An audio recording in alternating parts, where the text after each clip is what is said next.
My name is Sienna Bellamy. I'm 39 years old, and 3 weeks ago, my father said something that ended our relationship for good. When my 17-year-old son and I became homeless, I swallowed my pride and asked my dad for help. He stared right at me and said there was no space for us in his 4-bedroom house, the same house where my 16-year-old half-sister has 3 rooms, all to herself, 1 bedroom, 1 library for her books, and 1 art studio. What my father didn't realize was that someone had been paying attention the whole time, and they had their own plan. Before I take you back, hit like and subscribe, but only if you genuinely enjoy this kind of storytelling. And tell me where you're watching from, and what time it is there now. Let me rewind 2 years, to the day my husband walked out and everything started collapsing.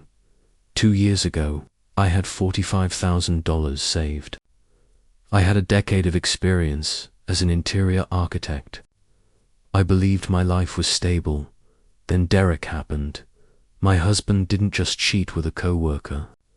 He didn't just leave without a warning. Before he disappeared, he emptied our joint savings.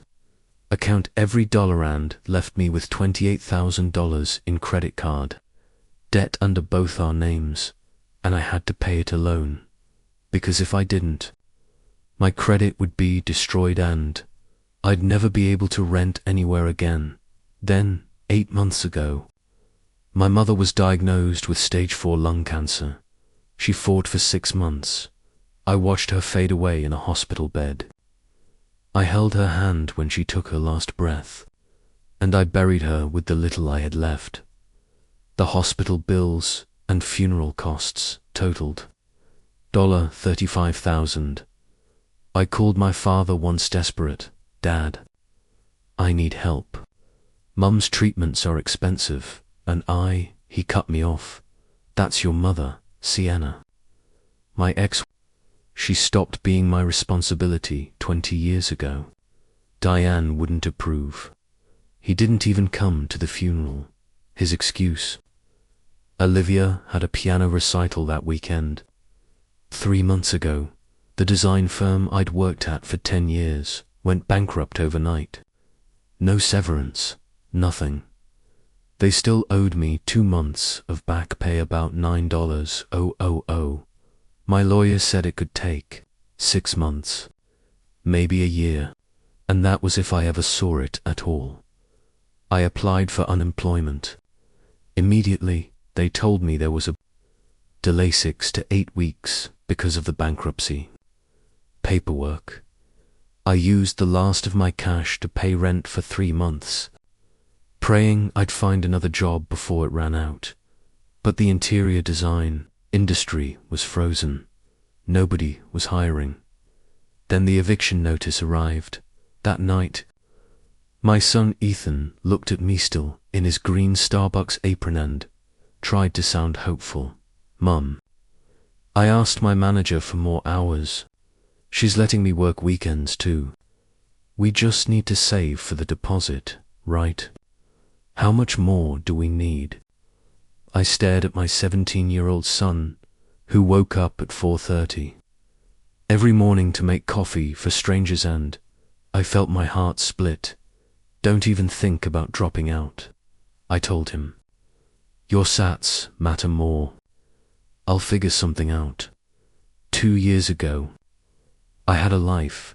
Now I had Derek's debt, my mother's funeral bills, and a bankrupt company that still owed me money. Life doesn't warn you before it ruins everything. Ethan started working at Starbucks when my mum got sick. He insisted. He wanted to help. He was making about $900 a month, enough for gas, phone bills, and the cheapest groceries we could find.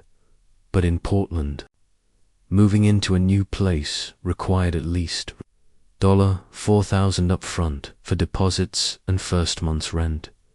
We weren't even close, and the truth is, my father's neglect didn't start when we became homeless. It started the moment he married Diane, I was 18. When I found out about the affair, I came home early from school and saw them through the living room window, my father and a woman I'd never seen before, kissing on our couch while my mother was at work. My mother never recovered for the next 20 years. She carried that wound. I watched it eat her slowly from the inside. When I graduated college, my father didn't come. Diane was pregnant with Olivia, he said. She needed me when I got married. He gave me $500 as a wedding gift. When Olivia was born, he bought Diane a $15,000 diamond ring to celebrate. I still have his Facebook page, BOOKMARKED. Not because I check it often, because it reminds me of the truth. Every photo is the same. Richard, Diane, and Olivia. Caption, my whole world. I'm not in his world. I never was. I sent Olivia birthday gifts every year. Not once did I get a thank you. The night after my mother's funeral, Ethan sat next to me in the car hour home. Nand asked the question I feared most. Mum, did I do something wrong? Is that why Grandpa never calls me? That's when I finally told him the truth about the affair, about Diane, about how his grandmother spent 20 years heartbroken because of the man who should have protected her.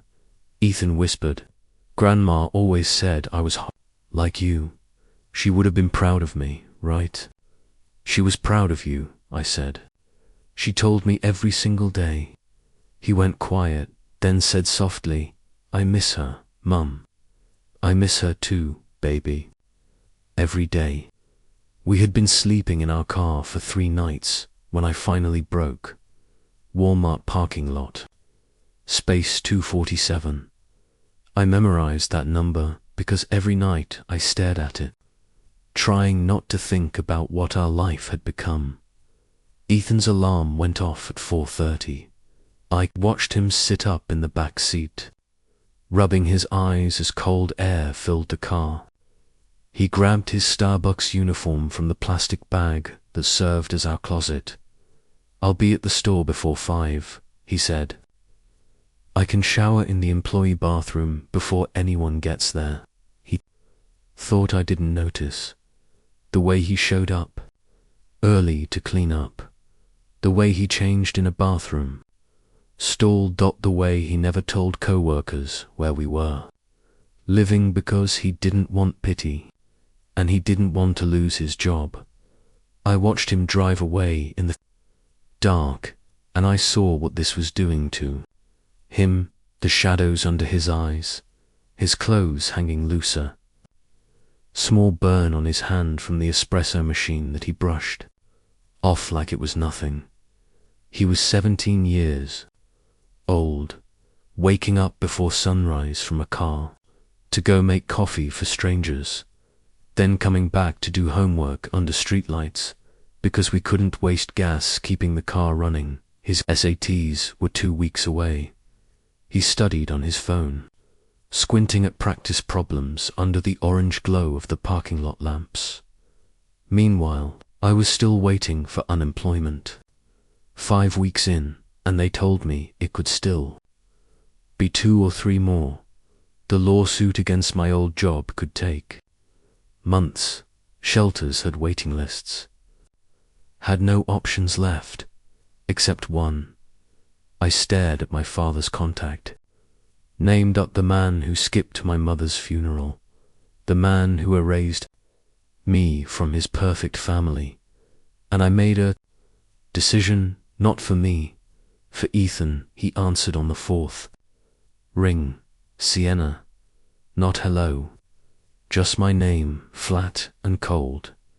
Dad. I need to talk to you. It's important. I'm busy. Olivia's birthday party is next week, Dad. Ethan and I are homeless. Silence. Then I told him everything bankruptcy eviction, living in the car. Ethan working 20 hours a week, waking up at 4 o'clock, studying for SATs under streetlights. We just need a place for 2 weeks, I said. 2 weeks until I find work and we can get an apartment. Ethan needs a real bed, a desk he needs. There's no room. I almost laughed. You have 4 bedrooms. Olivia needs them. All of them. She has her bedroom, her library, and her art studio. She's developing her talents, Sienna. You wouldn't understand. Ethan could sleep on the couch. Anywhere. No. His voice hardened. Ethan isn't Diane's grandchild. He makes her uncomfortable. I couldn't even speak. And then my father's voice turned ugly. Besides, the kid makes coffee for a living. That's the future you raised him for. Olivia is preparing for art school. Do you see the difference? Before I could recover, Diane's voice came on the line. Sienna, you're 39 and you still can't take care of yourself. Your husband left you. Your mother died. Your company fired you. Maybe you should ask yourself if you're the problem. Click. The line went dead. I sat in the driver's seat with the phone still pressed to my ear, listening to nothing. My father had mocked my son for working, and I am the woman who destroyed my mother's marriage, had basically blamed my mother's death on me. I called back. My hands were shaking, but my voice came out calmer than I expected. I'm not done, I said when my father answered. Sienna, 4 bedrooms. Dad, Olivia needs. Ethan wakes up at 4 a.m. Did you know that? He showers in an employee bathroom because we don't have running water. He works 8 hours, then studies in a parking lot under streetlights. He's 17. That's not my you mocked him. You laughed at him for working. I didn't mock. The kid makes coffee for a living. Those were your exact words. His breathing got heavier.